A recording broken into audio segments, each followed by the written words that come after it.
All right, good afternoon, ladies and gentlemen. Welcome back to the recap. Michael D'Angelo, Big D, Daryl Ortiz, and we are getting right into it for our Raw and SmackDown recap for post WrestleMania. Post WrestleMania one's always a big couple of events, lots of surprises usually. So, Big D, without further ado, tell us what happened on Raw this week. Yeah, definitely. So we opened up with our new WWE Universal Champion. Actually, scratch that. We opened up with the new era, as they called it. Yeah. Triple H came out and a nice looking set. I like that new set, the new entrance. I like the way it's set up. I think it looks great. I hope they keep it. I don't know if it was just because of I the wonder. arena Yeah. they're in. I don't know if maybe that's just the way they had to set it up, but it looked really good, and I really really liked it. It kind of reminded me of like the old school Royal Rumble Yeah, I was thinking the same setups. thing. Yeah. Yeah. I mean, of course, they didn't have jumbotrons like the whole screens. It was, just decor, but it's still like it kind of gave me that nostalgic feelings. I really enjoyed that, and I like that. So I hope they keep that Yeah. for Raw because that looks really clean, real nice. My only complaint with that is that there's no pyro for Cody's, his big whoa and the extra pop. Yeah. So you hear it. So I don't know where the pyro was. I don't know if it was in the ring on the ring posts but I know fire came up. Yeah, which they had was, it I guess, somewhere. 'Cause cool. I heard the pops for the fireworks, but I was like, you couldn't see it on TV. Yeah, so of course he gets up and he talks about his pretty much recapping WrestleMania and his story and stuff, and saying that he's put them behind him and all that good stuff, and then out comes The Rock to interrupt him, of course, to thunderous boos and Rocky sucks chants, and which is great. I love heel Rock. It's awesome. Came out and pretty much doing the typical heel Rock thing, right? Like he gave him like a compliment, then underhanded, backhanded comment after that, and little picks here and there. And Cody Rhodes with the I'm not gonna say because of YouTube, of course, but the whole you think this is open mic night kind of thing. Yeah. That was great. And again, well, that was prior, but because Rock just came in and kind of tried to take over the promo, which was interesting, and it just got awkward. I know The Rock handed him something, which I have my own theories as to what that is, and I'll go over that here in a sec. But what made it really awkward was The Rock was like, I've held a lot of titles, but I haven't held that one. And I was like, didn't you present that one? But I'm like, Yeah. whatever. Yeah. But that specific one that Cody. yeah, told that me. exact one. Yeah, when he won it, he changed it to that. I think is, if I'm Yeah. not mistaken. I have to go back and double check. I'm sure people will let me know in the comments how wrong I am, but whatever. I think the bigger part, what made it very awkward, is that he was like, "Oh, let me hold that title," and Cody hesitated. The crowd didn't want to, and Cody's like, "Well, I'll let you hold mine if I hold yours," and that's when it just got awkward. Because then I'm like, Double are we entendre. talking about titles? And I'm Yeah, are we like, talking about titles here? Or are we, Maybe. But Or but again, it's even the crowd was chanting, "This is awkward." Like it was just weird. The Rock held it, and Yeah. Cody held it, and it was just awkward. Then he says he's gonna have to ride off into the sunset for a little bit, but when he comes back, he wants some of that. He wants a shot at the title with Cody, which we Because kind of this figured feels was right. going to be coming. And it was- Yeah, yeah. because it feels right or whatever, and it's just more mental mind games. And one thing I did like that Cody said, and Cody's always great on the mic too. The Rock is amazing on the mic, so is Cody. But Cody's line of, well, I know you're my boss, but I'm the champion, which makes me your champion. And I was like, there you go. I love it. But yeah, excuse me. That was great to see. And again, just the whole handoff of the object. The Rock tells him, you don't have to open your hand to know what that is. So I'm going to put it out there now. And just because I don't want it to get later and people say I was lying. So Yeah. I think what The Rock handed off to Cody was a piece of that lei that Roman would wear for being the tribal chief, right? Because each lei, that little piece, is like awkwardly shaped, that little flower leaf thing that's awkwardly shaped. Yeah. So he wouldn't have to open his hand to know exactly what it is. And lines that The Rock said, like, "Don't break my heart again," meaning that, what if that's something that doing that breaks his heart, to like give it to a non-family member or a non-blood relative, right? And also just little things that he said and did, I think, was insinuating that he was kind of giving Cody that piece of Roman's lei that is now, I guess, earned because he fought him in their bloodline rules, which technically would have constituted as tribal combat, which is what they normally do to fight for head of the table. So I don't know if maybe that's what The Rock was insinuating, but I'm guessing that's probably what it was. Of course, they'd never say what it is, but I think that's more than likely what it was. Yeah, probably. And well, there was a lot of speculation. You're right online about was it the a piece of the lei that Roman wears? Was it Dusty's Hall of Fame ring? Was it a watch? Like there was a bunch of speculation online. Was it the keys to the Rock's heart? I'm personally thinking it was the keys to the Rock's heart, since he did say "Don't break my heart again," and I'm like, he's giving love a chance. So it was, aw, shucks. But it was just it was somewhat awkward. It was a long promo. I think the first 50 minutes. It was almost an 45, hour between Triple H and then this segment. But I get it, because they had to kind of listen. We're tying up all the storylines from WrestleMania, and we're kind of moving forward and wrapping it up. So it made sense. There was a little bit of a spoiler on SmackDown. Cody basically kind of alluded that I knew what the thing was. It was a gift that I had given him or something like that. And I was like, well, what do you mean by that? Like, it would have been better if it was a part of the necklace. Like, at least make it make sense to the story. They built up the dramatics, but he kind of teased it. But he didn't say what it was, though. He just said it was a gift I had given him, and then just dropped it and didn't mention what it was. So I don't know. It could be the gift of freedom from Roman being champion. There you go. See, you never know. You never know. You never know. But yeah, it was a long segment. It was ridiculously long. 45 minutes, I think, is what I counted. It was a very long segment. But we got a great match after that between Ilya Dragunov and Shinsuke, which I never thought I'd want to see, but hot damn, I did. Yeah. It was great because, of course, you had the King of Strong Style, and Ilya Dragunov is, a formidable foe against Shinsuke. That was just a great pairing. Those two just laid hard into each other, which was great. Lots of hard kicks, stiff hits. Yeah. Ilya, is the NXT champion, which in my eyes, under the old McMahon era, he would have lost to a Raw talent because Raw is superior than NXT in Vince's eyes. Not in my eyes, so quit typing on your goddamn keyboard.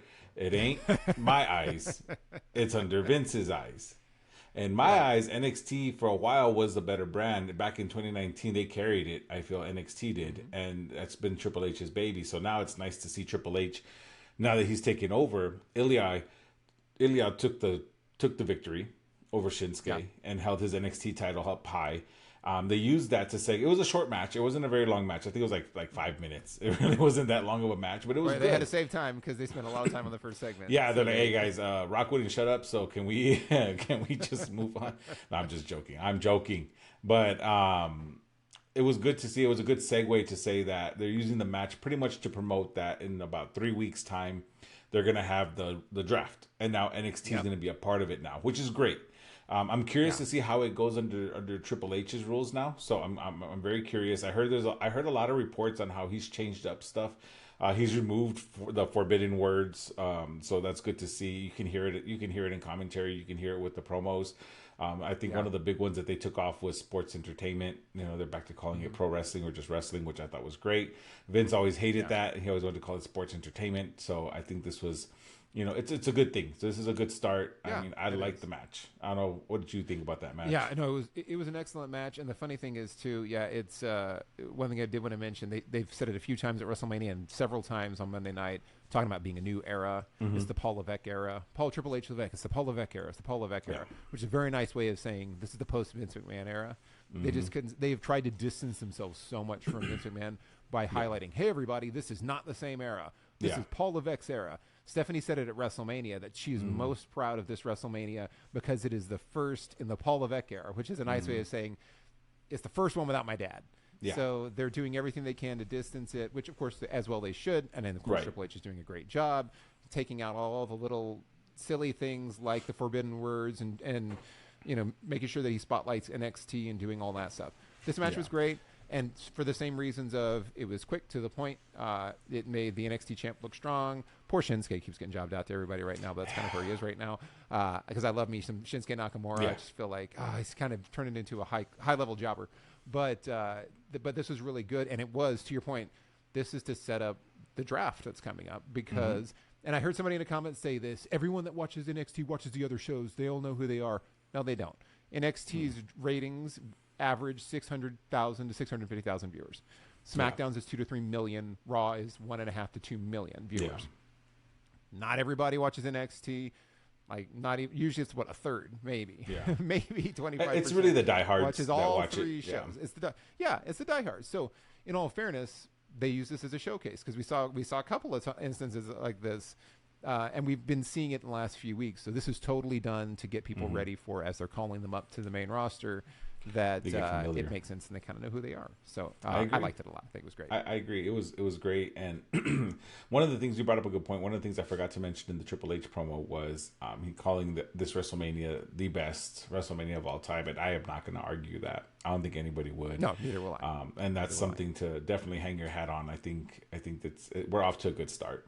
After that, we had Judgment Day come out, of course, to talk up Rhea and her retainment of her title, and then Damian Priest to come out to some new music, which was actually pretty cool. I like the new music for Damian Priest. I did too. Coming out with his title, looks so great with his title now. I think there was a good choice to have Damian Priest take the title.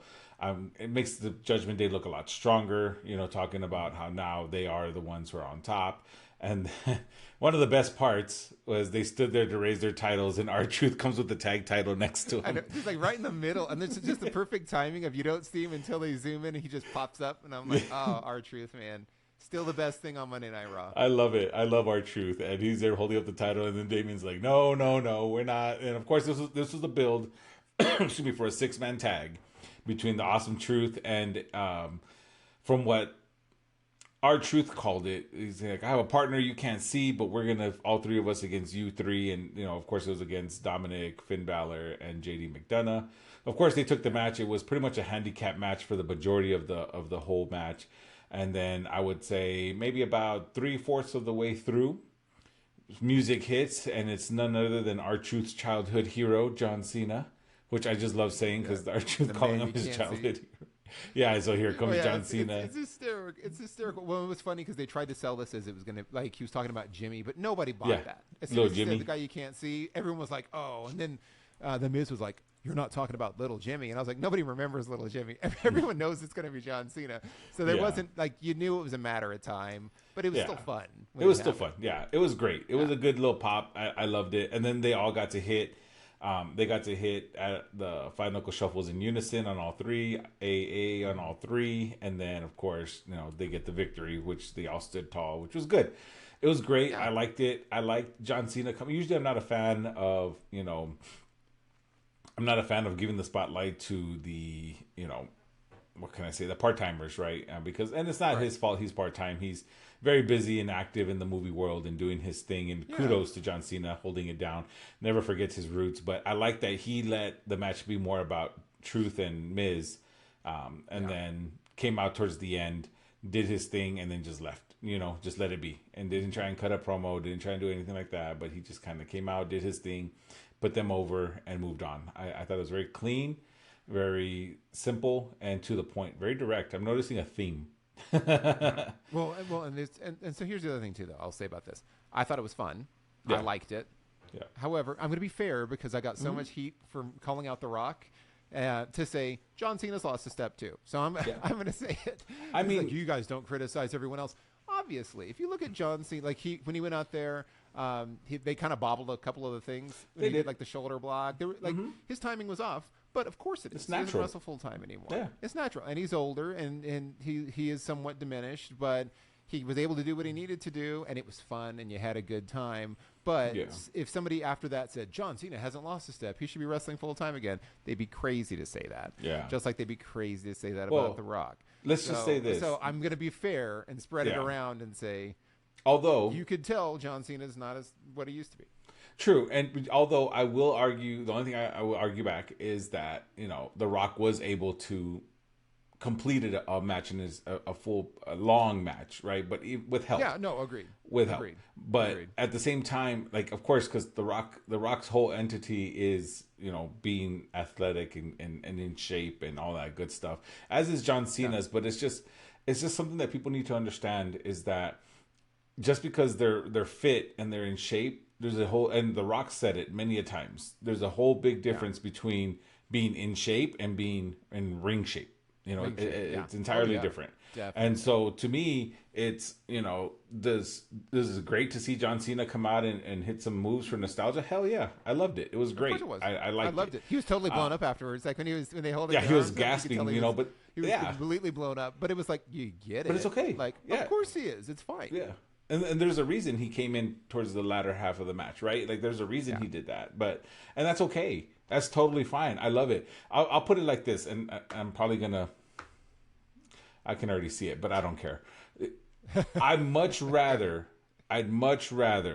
see a Rock and Cena, or Rock with Cena, or a match involving The Rock or Cena in the ring, or even Triple H, because Triple H is still very athletically fit and can still probably go if he wanted to.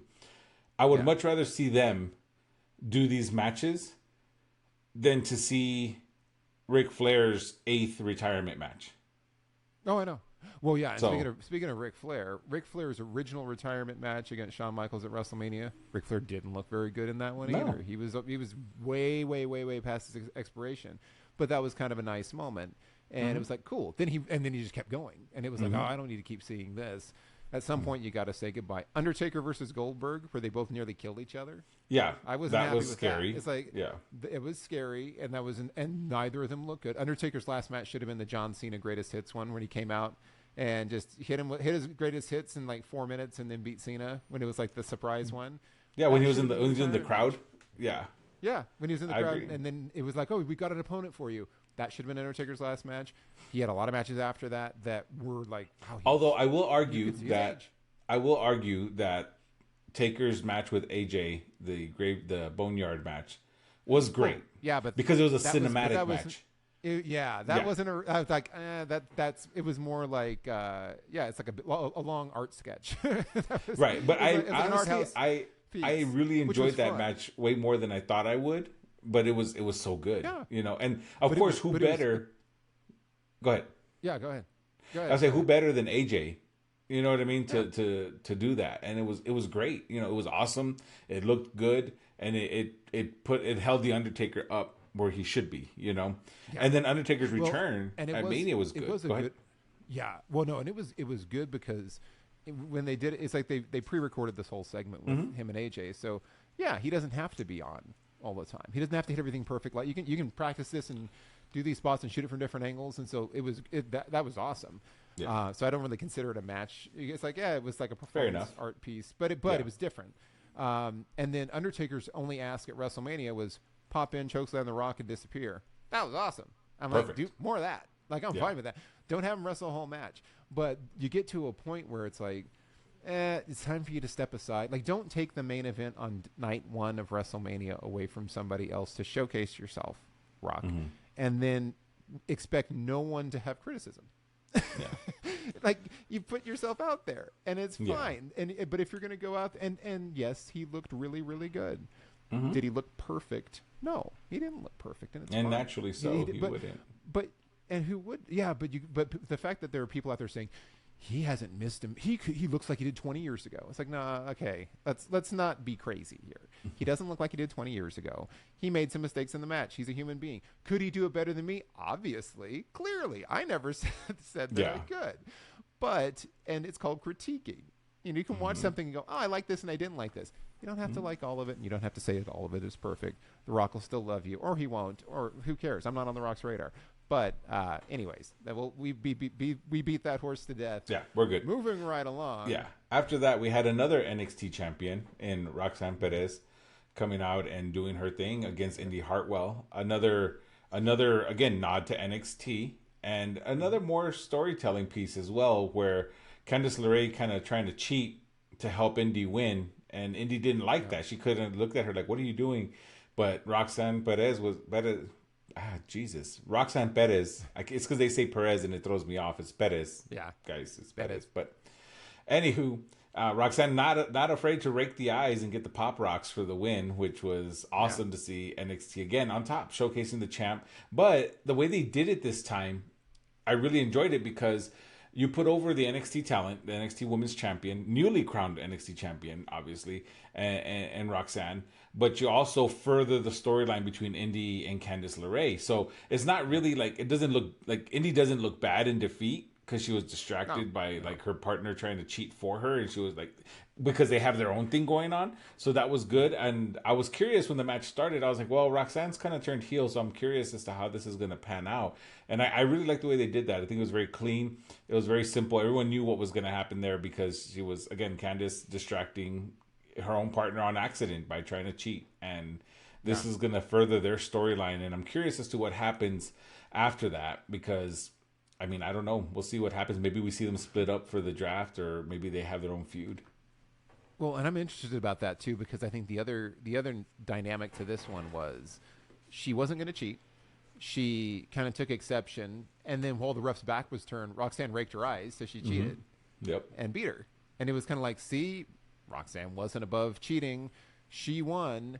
You had a chance to do that. She was going to do this to you anyway. So do they play into that where now it's kind of convincing Indy, hey, you know what? Maybe Candice has got a point here. Like I tried to do the right thing.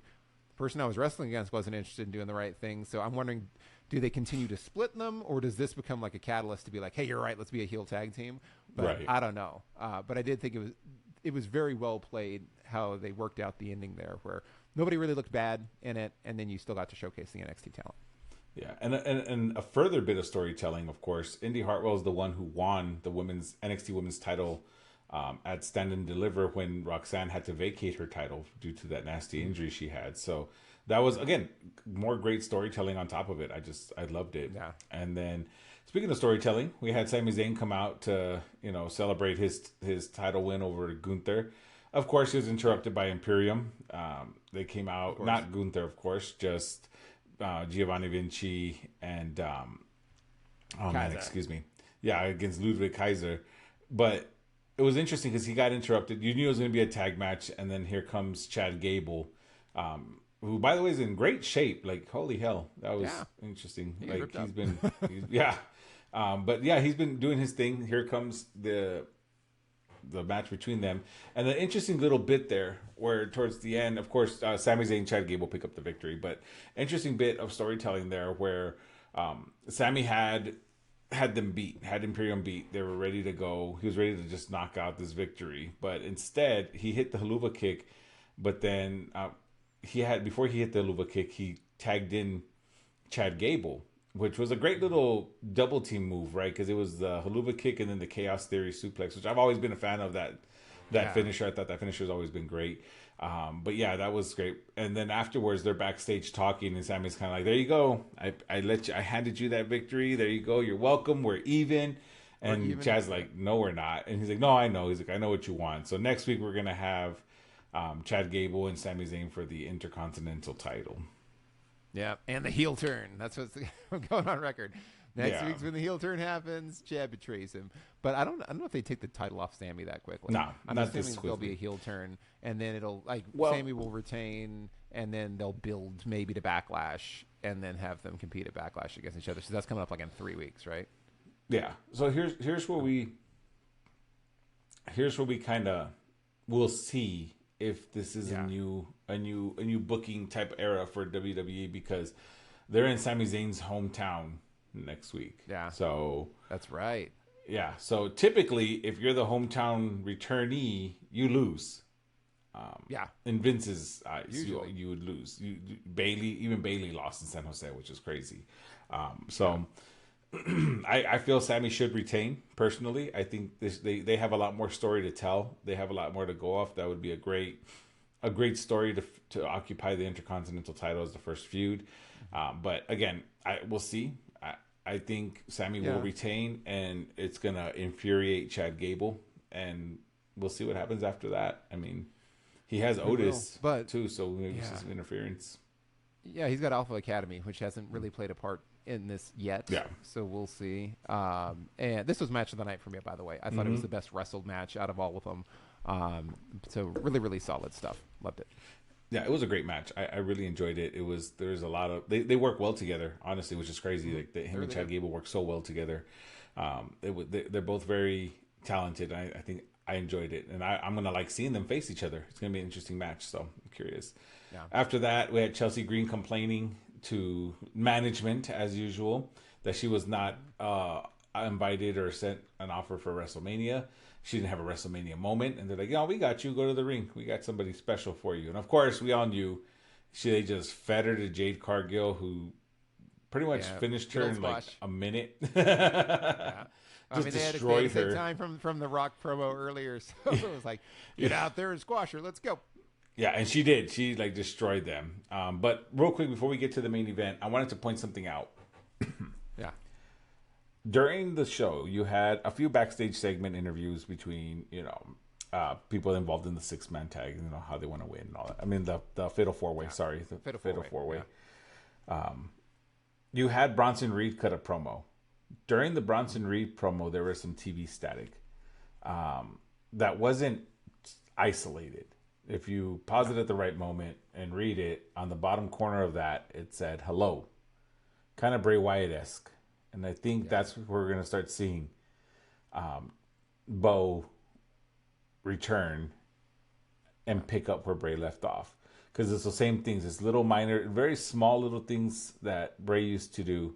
And I love it. I'm all for it. We had the same thing happen on SmackDown as well.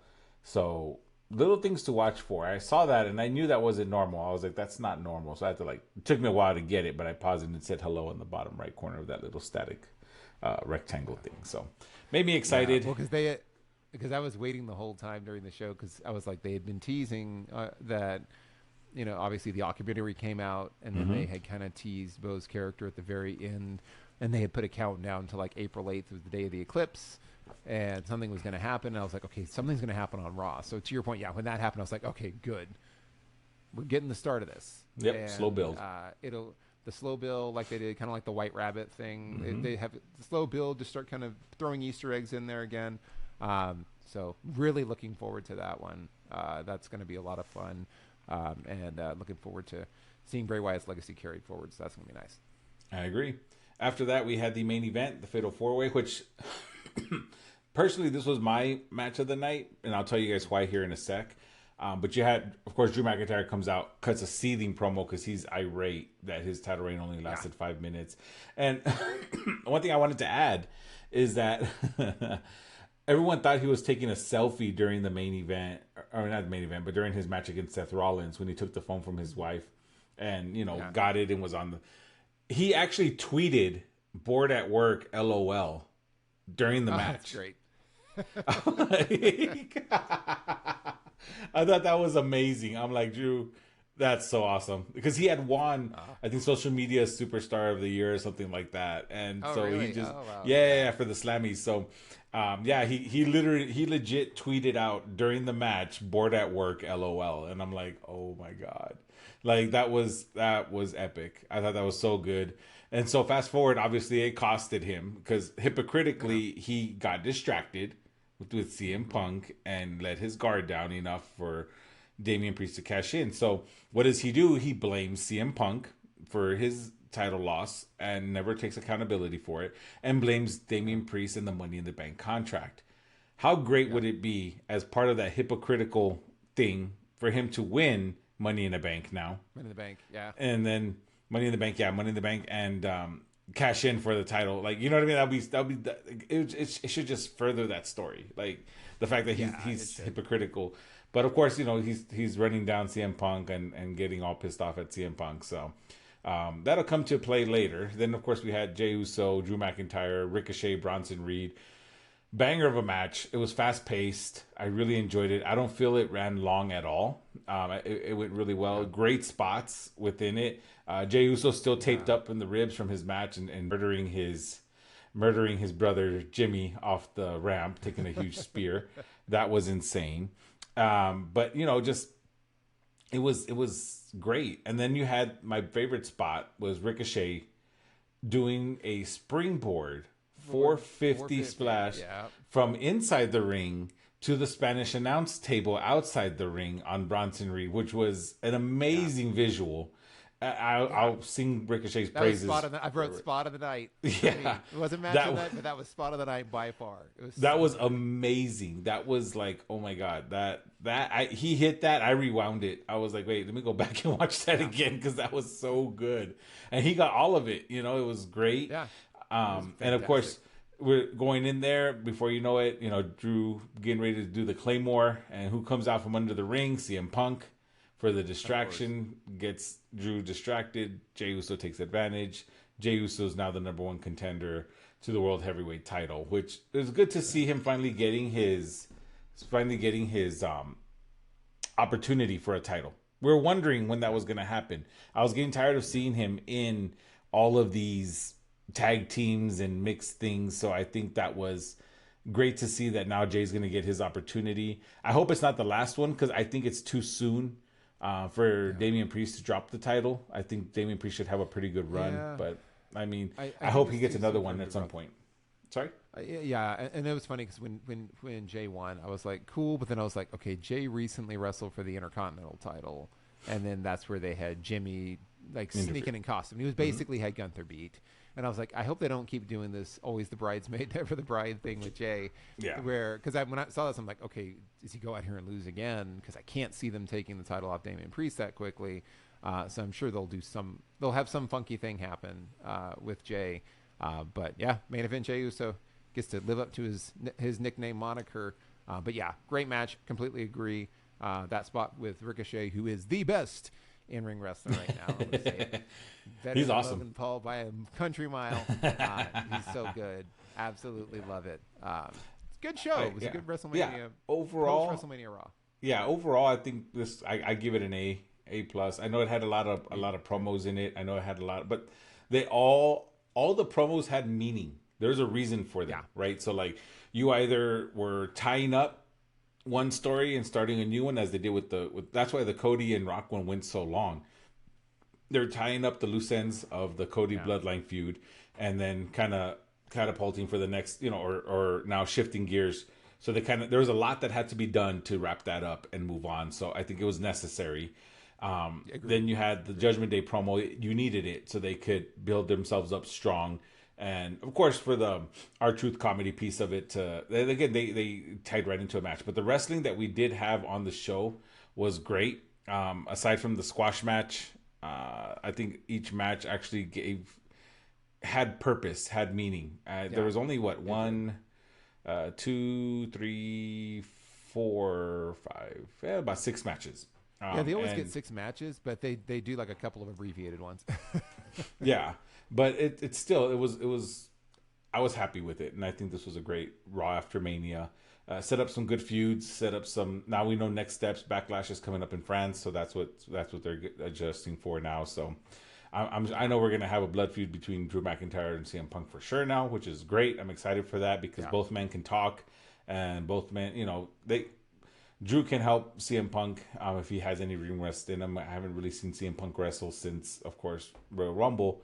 But the Rumble, and that's a hard, because he had a lot of support in the Rumble. It's a Rumble match. So who knows? He's probably been training and getting better, but I mean, at least it's against Drew. Drew will be able to help him out too. So, but yeah, that's what I thought. And that was Raw. Raw was, I'd give it an A as well. I think all the same points, all the promos made sense because you're wrapping everything up from WrestleMania, so it's going to be a lot of promo heavy stuff to kind of reset and start storylines off. Which led us into SmackDown, which is Cody starting the show again. He was like, "Hey, I got interrupted by The Rock, so I'm coming out here to start again." Yeah. And he came out, talked for a bit. That's where he had mentioned that, hey, The Rock gave me back a gift, is kind of what he had said, a gift I had given him. And so, but they didn't say what it was, so they can kind of go in any direction with that they want to. And then he immediately pivoted to time to start looking for my next opponent at Backlash. And then he announced that there's going to be a couple of triple threat matches on SmackDown tonight, which we were going to determine that with the winners would face off next week. And then the winner of that one is going to be facing off with Cody Rhodes at Backlash. So just moving right along, transitioning into new storylines and lining up new challengers. So that was the opening for that. We also got a teaser that Sheamus is going to be back on Monday Night Raw. So the Celtic Warrior returns. It's been so long. Looking forward to seeing him as well. Yeah. So they did preview that. And then we immediately went into the first qualifier, which was LA Knight versus Santos Escobar. versus Bobby Lashley. Good match. This one had, which triple threats are obviously no disqualification, and which I always say, why don't you have more interference? And of course, in this one you did. You had Legado de Fantasma come down and help out, which of course, why wouldn't you? It's a no disqualification. And then you had Bobby Lashley got help from the Street Profits. So the whole thing kind of devolved into craziness. Ultimately, this ended with, thank God, LA Knight winning. So LA Knight hit Santos Escobar with the BFT. He got the win, although he's alone. He doesn't have anyone to come down and support him and help him out. So I wonder how much they'll kind of play into. LA Knight, you've been doing the solo thing for so long. Maybe you do need to have some friends around you and not be a solo player. But he did win. He did advance in this kind of pseudo tournament to be able to face Cody Rhodes and move forward. But this one was really good. It was a nice way to start off. Good high energy matchup. Everybody involved was great, as they always are. So this was really good. Probably the best match of the night for me. But what did you think, Big D? I really enjoyed it. I thought it was great. I liked the whole, Bobby Lashley and AJ. I mean, sorry, AJ. I'm getting ahead of myself. Bobby Lashley and LA Knight, going against Santos Escobar. And Santos Escobar, once he realizes that, bails. Playing the heel tactics, interference spots made sense. Further storylines just because of the fact that now you have the Street Profits and Legado de Fantasma. Now that they're not tied up with LWO, well, sort of, but now that they're not really as tied up anymore, you can maybe have a feud between the Street Profits and Legado. That'd be a nice one to see because, of course, Montez Ford, Angelo Dawkins are a great tag team, and then going up against Berto and Angel, that'll be a great one to see as well. So I'm excited for that. But it was good. I enjoyed it. They really did kind of just brawl out there, let LA Knight win. I think LA Knight was the better choice. I kind of had a feeling from the beginning when they named all the people involved. I'm like, we're gonna get a WrestleMania rematch, but rematch, that's what I was thinking too, and that is what happened. Spoiler alert, we'll get to that, but I enjoyed it. I was entertained. It was a good match. Yeah, and I'm not upset with the WrestleMania rematch either. I'm just kind of wondering where they're gonna go with it. Yeah. Then right after this, probably the most significant thing on SmackDown was right after this, where we got the in-ring segment with Paul Heyman coming down. So it's Paul Heyman, Jimmy, and Solo coming down, talking about, there needs to be accountability, and kind of Reigns accepts accountability and losses have consequences and all of that, and starts talking through and congratulating Cody. And then that's where it kind of took a turn where Solo stepped in and started talking about, hey, there is consequences of losing. And then a mysterious hooded figure jumped out and attacked Jimmy and beat him up. And then that hooded figure was Tama Tonga, son of Haku. So it's like, wow, we got the big reveal. So that was cool to be able to. Now he's part of the bloodline, and he's there. But then attacking Jimmy, which for me kind of felt like, okay, this is kind of odd. Like, what did Jimmy do other than just he lost his match, I guess, against Jay. And so that's the loss that has consequences. But not sure it warrants a beatdown, or I don't know if he's out of the bloodline or not. They didn't really explain that. But you had you had Paul Heyman all shaky the whole time, and he's like tries to call Roman, and then Solo grabs his phone and smashes it. And then you got a segment later on where they're going to check on how's Jimmy doing in the locker room, and then at that point it's Paul's still kind of shaken up, and then Tama comes out and just says, by orders of the tribal chief, and then goes back in, and he's like, what is that supposed to mean? Is what Paul Heyman says. So I think this is obvious. It's Solo's the tribal chief now, and that actually would make more sense to me because Roman Reigns already established that he was next in line. Like if you go back to before, they were talking about Roman Reigns saying, hey, you know what, you're next in line as tribal chief, because that was the whole story with him and Jimmy. Kind of like Jimmy's like, well, wait, I thought it was supposed to be me. So it makes sense now that Roman lost, that if Solo really was next in line, then Solo's like, okay, losses have consequences, so I'm taking over. Then I'm the new tribal chief. They didn't come out and say it, but this was heavily hinted at least for me. I think some people were thinking, oh, is The Rock taking over? And I'm like, no, I think it's Solo. But they kind of left it up in the air. That was the big thing, is the kind of the realignment of the bloodline, the debut of Tama Tonga. I'm guessing Jimmy's out. Is this going to play into, are we going to see Jimmy and Jay come back together? Maybe the draft happens and then Jimmy and Jay come back together as a tag team. I don't know. What do you think, Big D? So this was an interesting segment, and I loved it because I like Tama Tonga. I think Tama Tonga is awesome. It's a great addition. I was just waiting for that to happen. I think people don't realize how deep that bloodline goes with Anawawi family. It goes. There's a lot. There's still more for y'all that don't know. There's still plenty more to build an entirely new bloodline 2.0. I guarantee you, and some guys that are pretty awesome. And so I think what this signifies, obviously this was I feel this was coming because I talked about it a while back, how every time you see Jimmy, he was, he's trying to like get dap and love from, Solo, and so it just kind of blows him off. And, he's kind of been made as like the jokester of the group because he can't, I think it was an accumulation, right? Because the times that they would send him out to do something, he wouldn't be able to get it done. And then you had him losing his match against his brother, which of course was a big deal. And then you had when he was supposed to interfere and he just gets speared off the ramp and he's done. So really in the Bloodline's eyes, like, what did you do to help? And the answer is nothing, really. It's nothing. I mean, you stepped in momentarily, but I mean, let's be honest. Solo did get put through a table too, though. He did, but John Cena did destroy Solo. Yeah, but that was after he pretty much decimated Cody with Roman and left him there for him. And if it wasn't for the John Cena interruption, then they would have. That match would have ended right then and there. Plus, Solo's already saved Roman from the prior WrestleMania, the WrestleMania last year, and saving him from that one. So I think the tribal chief piece. Part of me thinks. I initially thought too that maybe The Rock took over because, like I said before, Rock is a high chief. So I mean, he probably called this in, and that's what it is. And maybe they play it along the lines of like this was all called for by The Rock. Roman's gone for now because I think Roman needs to recover, kind of take some time off screen just to kind of let this story build a little bit. I don't think he's hurt or anything like that. I just think they just need to let that breathe a little bit because he just had like a historical title run.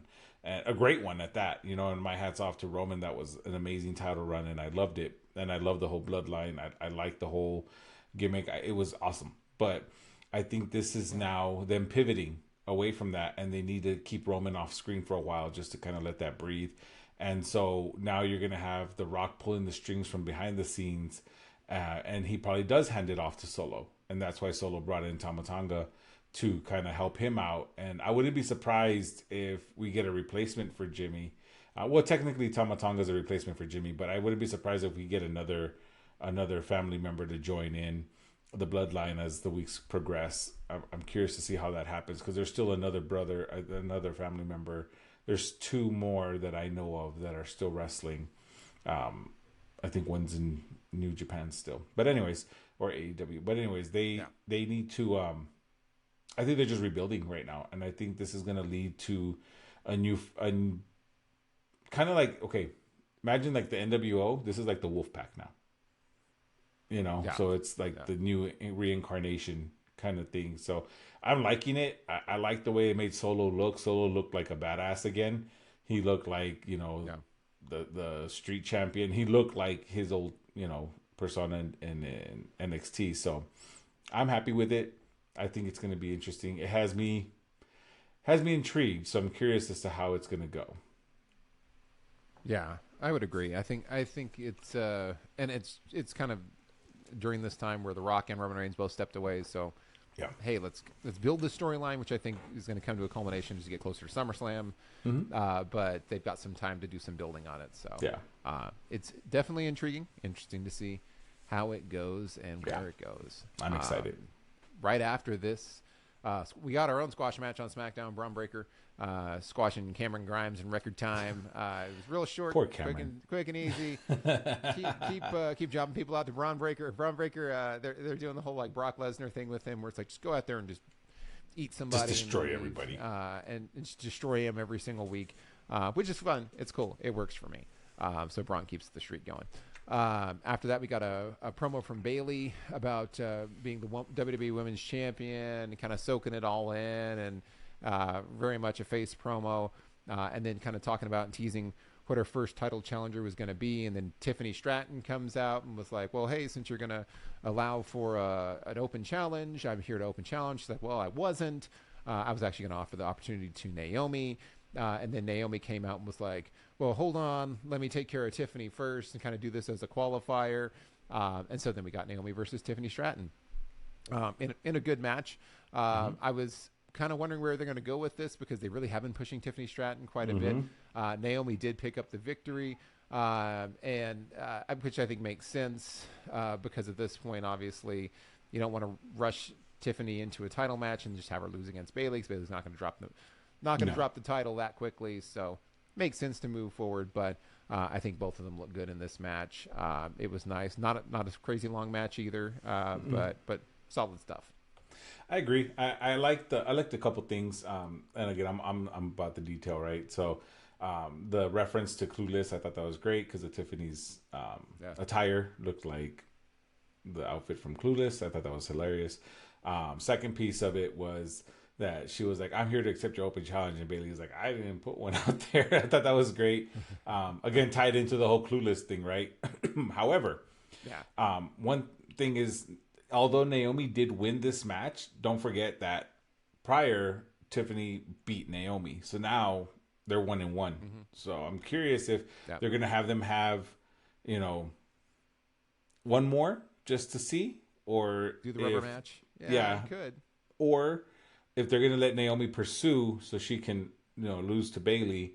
Because I think Bayley's going to hold the title not very long. I don't see her holding it very long because they have so much talent there between like Jade Cargill, between Tiffany Stratton, and of course Naomi, a contender. She was the Knockouts champion in TNA as well. So I mean, there's lots of potential out there. Bianca Belair still's out there, So there's lots of potential challengers that could take the title off of Bayley. I'm curious to see how this is going to build. I don't know what the plan is with Naomi and Tiffany Stratton.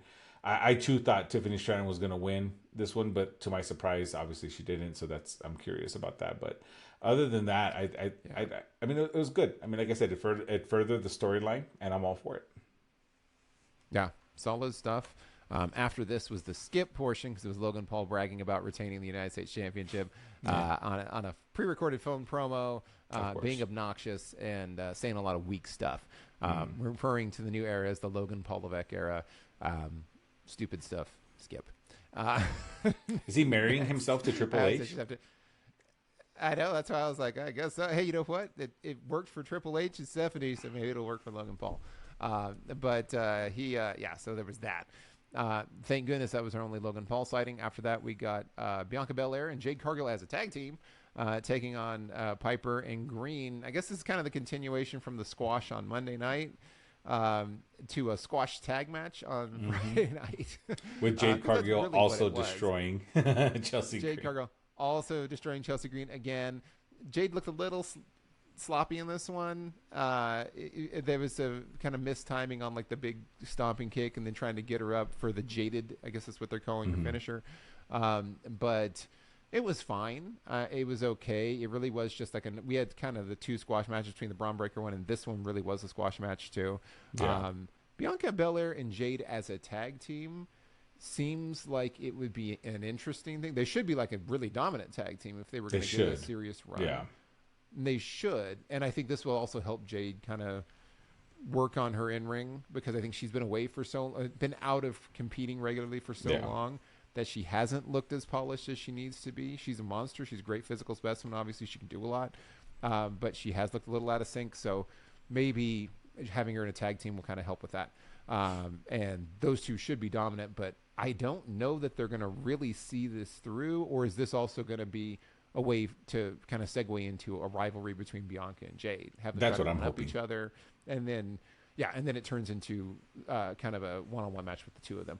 Which I feel like makes the most logical sense. It does. I agree with that. I do. I think it'd be great to see that. I would love to see Bianca Belair against Jade Cargill. That would be a great powerhouse match. That's going to be filled with just power spots. It won't be a long match just because it's going to take a lot out of both women. But I think it's awesome to see, and I'm excited. But we'll see what they do with this. I'm curious too. I thought it was hilarious that, of course, Chelsea Green will get fed back to Jade Cargill to get beat in the match, but it is what it is. Yeah. And then final match of the night, which we already said, spoiler alert, was AJ Styles, Rey Mysterio, and Kevin Owens in the second triple threat for the qualifier, with the winner going on to face LA Knight. AJ Styles did win. This is a really strong match as well. I didn't like the fact that it was somewhat, I'm going to say somewhat of a short match, because I think it started with 13 minutes left in the show. Yeah. So I was like, man, this is not going to go very long. And then it still had like a long commercial break during the match. That was not a picture-in-picture commercial break. So No. we did not get to see that much. No. That's where I was like, this is kind of odd that it's really short. But Yeah. I think because of the fact that it was short, it was high energy, high intensity. It was like boom, boom, boom the whole time. So it was a lot of fun. It was just a very short main event. And the ending was fantastic, where Kevin Owens down in the ring on his back, and then AJ Styles hits an avalanche Styles clash with Rey Mysterio on top of Kevin Owens, and then kind of rolls through and then rolls Mysterio up for the pin. It was beautiful. It was phenomenal. That was great. I mean, pun intended. It was phenomenal. Yeah, that was so good. that was awesome. Yeah. I loved it. I loved every bit of that. That was so cool. That was spot of the night for SmackDown, because we had the Ricochet 450 for spot of the night for Raw. This was spot of the night for SmackDown, definitely. And so we're getting AJ Styles versus LA Knight. They kind of had a little showdown moment at the end. We'll face off, and then we'll see them facing off next week. Who do you got in that one? Where do you think they're going with this, Big D? Who advances to? I would think it would be AJ Styles, but I don't know. I would think AJ Styles. I'm leaning towards AJ Styles heavy, just because he has more to prove now. And who better? I mean, I love LA Knight. And before people start getting up in their feelings about it, I think LA Knight is one of the most over guys right now. One of, not the one of, because there are many over talent right now. But I think LA Knight is definitely due a title run at some point. I think he's up there. I think one of two things will happen. Either AJ's going to win and have a banger of a match against Cody at Backlash, or the heated rivalry is just going to get to the best of them, and the match is going to end in a no contest or a double DQ or a double countout or something like that, and it's just going to be a triple threat between LA Knight, AJ Styles, and Cody Rhodes. Good. I wouldn't be a fan of that personally. I'd rather it be a one-on-one match, because triple threat, you've already seen a title match triple threat, with those guys. But I think AJ makes the most sense for now, just because he's coming up now with more aggression. He, of course, trying to make up for losing at WrestleMania. But at the same time, I wouldn't be mad if LA Knight faces Cody. So I can go either way. Yeah, I think for me, I mean, I would like to see LA Knight get pushed, but the problem is anyone that's getting pushed is getting pushed into a loss with Cody. Yeah, Cody's not. Yeah, because Cody's going to win. That's why I don't want LA Knight. But yeah, Cody's going to win. Yeah, so I'm like, at this point, I would rather see AJ go, knowing that. I'm like, AJ, because you need a good heel foe, and I think AJ versus Cody is compelling, and you got a clear heel and a clear face, and so it's like, okay, that I think would be better for Backlash. And not just that, you'll have two former leaders of the Bullet Club going at each other. Oh, there you go. See, you can kind of reach into the archive of history. Now the WWE talks about stuff that happens in other ventures. You could totally do it. I think I do want to see LA Knight get pushed at some point into a world title, because in my estimation, I'll say it, he's the most over. Let me talk to you. He's the most over superstar. And he's got all the people seeing L.A. Knight. So I love the guy. He's older. People keep saying, "Oh, he needs more time." I'm like, guy's in his 40s. His time is now. Yeah, his time is now. Like, he can't hold on too much. He's wrestled in other organizations for a long time. But I don't think it happens here. Obviously, they're gonna probably pivot with AJ Styles, and I think that would still be great. I don't want to see any more triple threats or fatal four ways for titles, because we did that with Roman Reigns and the same group at Royal Rumble, and then we just did that with Logan Paul and the U.S. Championship with the triple threat with Kevin Owens and Randy Orton. So I'm like, let's just do one-on-one, and then Bloodline Rules match with Roman Reigns and Cody was everybody. Pretty much, yeah. So oh my God, it was great though. That was great. That was great. It was great. It was great. But we need to see one-on-one. That was awesome. One-on-one. before I get crucified in the comments, that I loved that match, and it was amazing, and it was incredible. It hit all the just feels. Nom, nom, nom, nom. It was so good. But we need a little moderate. They can't all be steak dinners. Sometimes you just need a cheeseburger. And I need a cheeseburger for a match with one-on-one AJ Styles versus Cody Rhodes, which I think would be better. But we'll see. But that was it for Raw and SmackDown. It was eventful. It's going to be interesting to see where they take the rest of the storylines. Again, we're getting Monday night. We're getting Sheamus back, so it'll be cool to see what they're doing with the Celtic Warrior. But I think that anything we missed, Big D. I think that was everything. No, we had another little. I can't remember the spot it was, but we had one more little glitch deal on SmackDown that said "Hello, friends" or something to that extent, or "Did you miss me" or something like that. For Bo, and I'm excited for that. Of course, you guys, those of you that don't know, I'm a huge Bray Wyatt fan. I love Bray and everything. Yeah, if you can't tell. Yeah, I mean, met the man, most amazing person I've ever met wrestling. But yeah, so I'm excited for that. I think that's going to play a part. Personally, if I'm going to walk out on a limb and do my own fantasy booking, I say AJ wins against LA Knight, goes to France to face Cody. They have a hell of a match. Of course, Cody will retain, and I want Cody to retain clean. I don't want any shenanigans. I want him to retain clean because that's the kind of champion he is. But then that's when I want Bo to reappear and pick up the AJ feud that Bray had. I think that would be awesome to see. That would be a great opportunity because at that point, of course, the whole gimmick of the Firefly Funhouse was feeding on your doubt and insecurities and fear and all that good stuff. And I think that would be a great way to do that. I know I'm really stretching it here, but for all I know, I could be completely wrong. I am human. For those of you that are watching who love to comment, surprise, surprise, this is not a full-time job for us. We just do it because we love it. So, yeah. This is a hobby, by the way. And I'm not in my 40s, jobs, jerks. I'm almost there. I'm 38, in case y'all were wondering. So, whatever. But, yeah. I am in my 40s, first of all. And you know what? I'm never too old to watch wrestling. So, I love wrestling. Y'all don't like it? I got to tell you. There's plenty of people in their 40s that watch wrestling. So, boo-hoo. Boo-freaking-hoo. Oh, but I think that'd be great. And one other thing, well, that would be excellent. I'm hoping that'll happen. One other thing too that I'm going to go on record and say, LA Knight finds himself alone all the time. He's feuding with AJ. You know who else was feuding with AJ? His old running buddies, the OC. Do we see LA Knight pick up the OC as a faction? Mm-hmm. That's where I'm wondering if we go in that direction because we've seen LA Knight now trying to go it alone. Yeah, there's two perfectly great guys in Gallows and Anderson who could be aligning with him and maybe stick it to AJ Styles that way. So maybe we'll see if that happens. That's a give it a 20% chance of occurring. But if it happens, I'll be like, yeah, call it first. And on that note, so we'll wrap this one up. Again, thank you again to all the supporters and the haters in the comments, but to all the supporters out there, you guys are awesome. We appreciate your support. Don't forget to like, share, and subscribe. Do leave comments. I would say, we love talking wrestling. Yeah. It doesn't all have to be insults, so, talk wrestling with us. It's all good. Until next time, I've been Michael D'Angelo. He's been Big D Daryl Ortiz. And we'll see you next time. Have a great rest of your week.